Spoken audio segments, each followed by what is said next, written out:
नमस्कार, पेश है इस हफ्ते का मुकाबला। मैं हूं विज्ञान प्रकाश। हम बात कर रहे हैं उत्तर प्रदेश चुनाव की। बहुत सारे लोग इस बात को सुनते ही कहेंगे अरे चुनाव हो गए, चुनाव के नतीजे आ गए, समाजवादी पार्टी की इतनी बड़ी जीत हो गई, उसके बाद उत्तर प्रदेश चुनाव पर चर्चा क्यों जरूरी है? मैं ये मानता हूं ये इस लिहाज से जरूरी है क्योंकि कांग्रेस जैसी पार्टी जिसके एक नेता को पिच किया गया इस चुनाव के जरिए, उसको एक बड़ी हार मिली।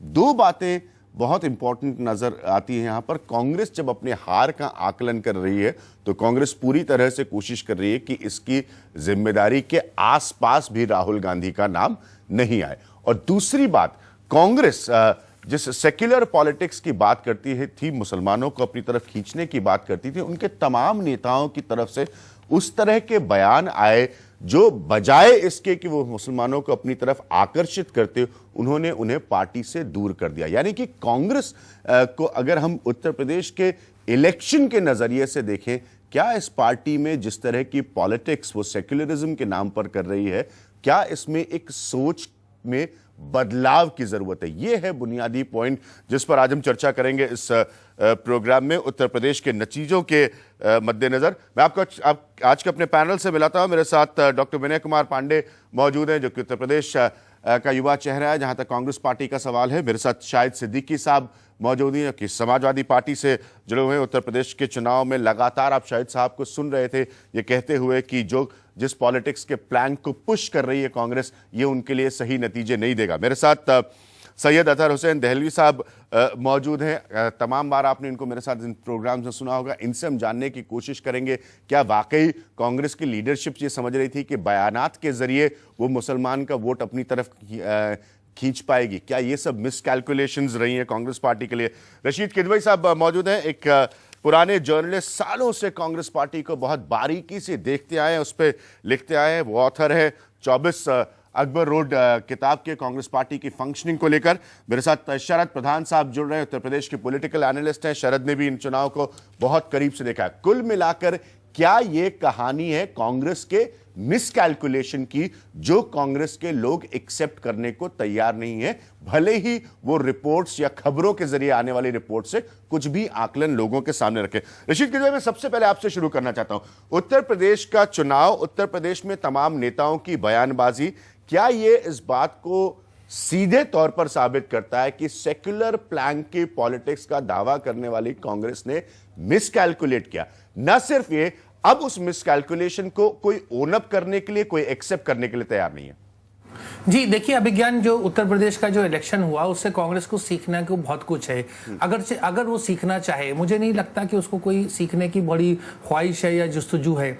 कोशिश ये हो रही है कि किसी तरीके से जो लोग इलेक्शन के लिए रिस्पॉन्सिबल थे, जो आगे थे, उनके ऊपर लीपापोती की जाए। सरकार जो केंद्र की सरकार है उसके ऊपर इल्ज़ाम लगाया जाए और ऐसा किया जाए कि बस अब अगली बार हम देख लेंगे। जबकि समस्या उत्तर प्रदेश की बहुत गंभीर है। आपने बहुत सारे बड़े अच्छे और बहुत ही जिसे हम कहते हैं बर्निंग इश्यूज उठाए हैं। बात यह है कि कांग्रेस जो है उत्तर प्रदेश, जो कि एक बहुत बड़ा प्रदेश है जिसकी 20 करोड़ से ज्यादा पॉपुलेशन है, विश्व में सिर्फ 5 देश जो है वो उत्तर प्रदेश से बड़े हैं, वहां कांग्रेस की कोई जमीनी पकड़ नहीं है। और उसने समाजवादी पार्टी के साथ समझौता करके देख लिया, उसने बसपा से समझौता करके देख लिया, अकेले लड़ के देख लिया, तमाम दांव चल दिए हैं। लेकिन एक जो सबसे अमूल्य दांव होता है वो दांव होता है मेहनत का, ईमानदारी का, खुलूस का। वो दांव कांग्रेस उत्तर प्रदेश में नहीं चल रही है। दहलवी साहब, इसके बाद मैं चाहता हूं शाहिद साहब और विनय कुमार पांडे के पास आए, क्योंकि आप भी तमाम यात्राएं कर रहे थे उस वक्त उत्तर प्रदेश में। क्या फंडामेंटल प्रॉब्लम क्या है?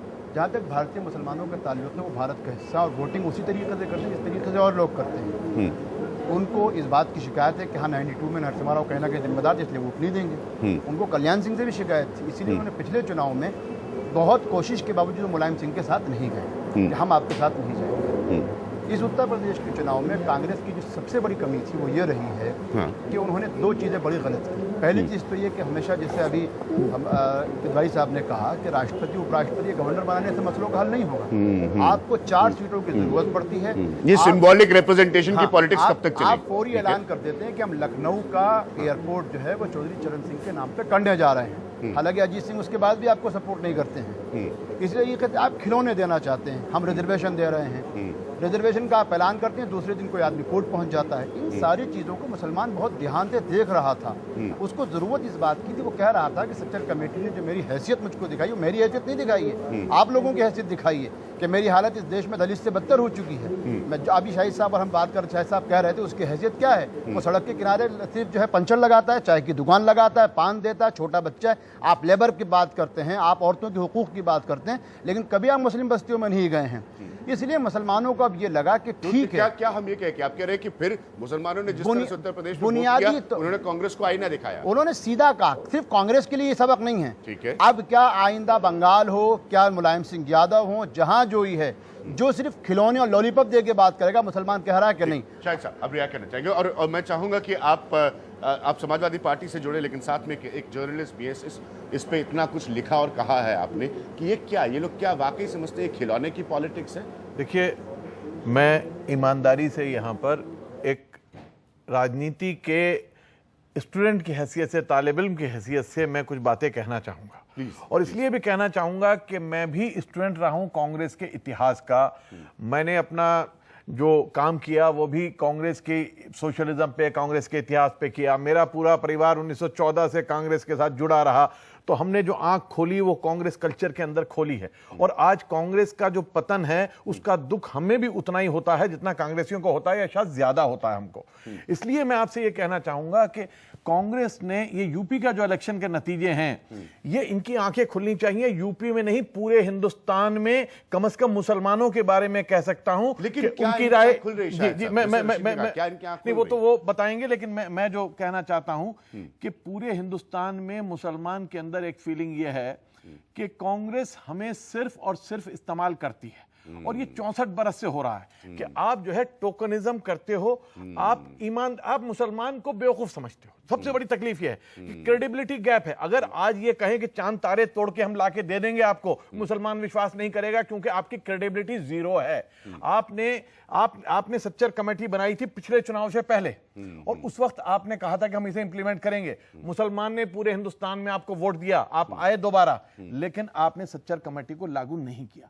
आज आप क्या करते हैं कि एक हाथ से बटला हाउस में गर्दन पे हाथ डाल देते हैं। जिस वक्त इलेक्शन चल रहा था, हर रात को बटला हाउस में, ये जानते हैं इस बात को, पुलिस जा रही थी और घरों पे छापे मार रही थी और बच्चे उठाए जा रहे थे। उनका कोई लेना देना नहीं था जो हाई कोर्ट में बॉम्ब ब्लास्ट हुआ था उससे, लेकिन बिला वजह बच्चे उठाए जा रहे थे।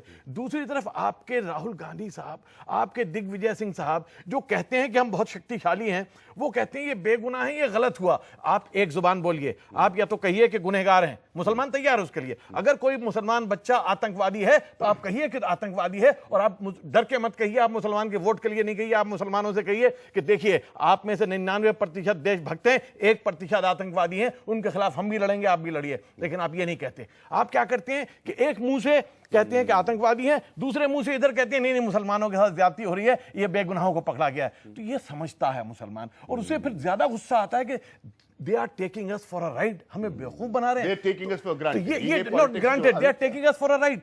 To be taken for granted, they have been taking us for granted all along, and they have been taking us for granted in states like Madhya Pradesh. वहां कहते जाएंगे कहां? मेरी बड़े नेताओं से बात होती है, मैं कांग्रेस में रहा हूं, हमेशा ये बात होती थी, भाई साहब जाएंगे कहां?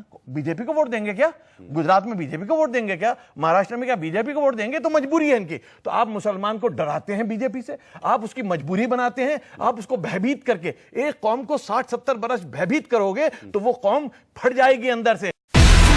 Do you have the NDTV Profit app? All the markets, all the news and your own homemade, ready-made portfolio available there for you. We will right now answer what you should sell, what you should buy when markets are down. Download at ndtvprofit.com/apps. Get the best app from the channel you trust.